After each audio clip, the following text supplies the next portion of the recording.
Yun mga kalolo, good morning. Time check tayo, 7:53. Today is December 11. So dito tayo ngayon sa may bandang Mindanao Hub.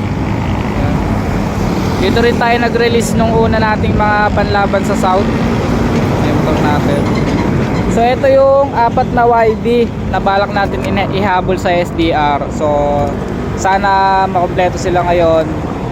Tsaka sana maihabol natin kasi siyam na lang yung flyer natin na nililipad sa SDR.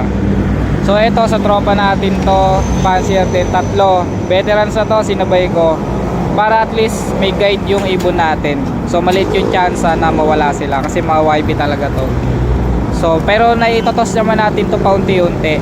Pero lumundag kasi tayo ngayon, galing lang ng Megawayan, tapos andito tayo sa Mindanao. So at least kahit paano may guide sila. Ito mga nililipad talaga to. Tatlo lang yan, ito atin apat.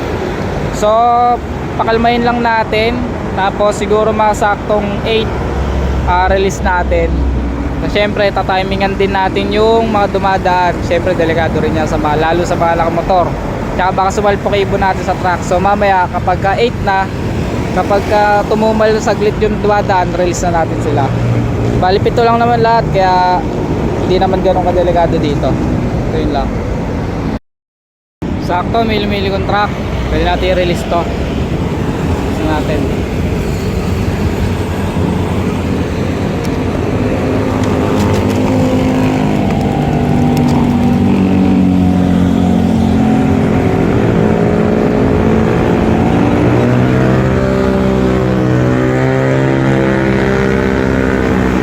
Apat natin, tatlo, hindi ko agad. Ayun, nagsama-sama na. Tama, dumiretso agad na yun.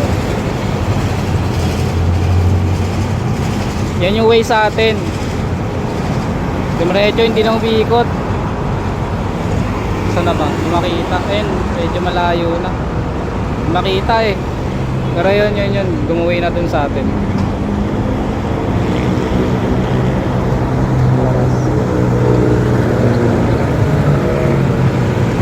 803.